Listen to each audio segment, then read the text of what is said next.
மறைந்த நடிகர் விஜயகாந்துக்கு பத்மபூஷன் விருது வழங்கப்பட்டதற்கு நடிகர்கள் தங்கள் வாழ்த்துக்களை தெரிவித்து வருகின்றனர். நடிகரும் தேமுதிக தலைவருமான விஜயகாந்த் கடந்த டிசம்பர் 28ஆம் தேதியன்று உடல்நலக்குறைவால் காலமானார்.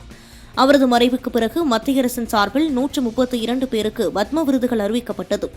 இதில் விஜயகாந்துக்கு பத்மபூஷன் விருது அறிவிக்கப்பட்ட நிலையில் விருது வழங்கும் விழாவில் பிரேமலதா விஜயகாந்த் பங்கேற்கவில்லை. இந்நிலையில் இன்று டெல்லியில் வைத்து விஜயகாந்துக்கு வழங்கப்பட்ட பத்மபூஷன் விருதை அவரது மனைவியும் தேமுதிக பொதுச் செயலாளருமான பிரேமலதா ஏற்றுக்கொண்டார்.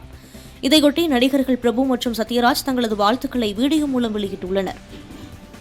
என் அன்பு நண்பர் விஜயகாந்திற்கு பத்மபூஷன் விருது கிடைத்திருக்கிறது. மற்றற்ற மகிழ்ச்சி. அவருடைய குடும்பத்தாருக்கும் தொண்டர்களுக்கும் ரசிகர்களுக்கும் என்னுடைய வாழ்த்துக்களை கூறிக்கொள்கிறேன். எனக்கும் அவருக்கும் மிகவும் பிடித்தமான புரட்சித் தலைவர் எம்ஜிஆர் அவர்களின் பாடல் வரிகளை கூறி அவரை வாழ்த்துவதில் மகிழ்ச்சி அடைகிறேன்.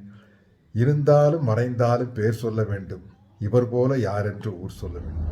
என் அன்பு சகோதரர் கேப்டனுக்கு விருது, என் இனிய நண்பர் கேப்டனுக்கு விருது. பத்மபூஷன் விருதை கேப்டனுக்கு கொடுக்கறதுல எங்க திரையுலகமே ரொம்ப ரொம்ப சந்தோஷப்பட்டிருக்கோம்.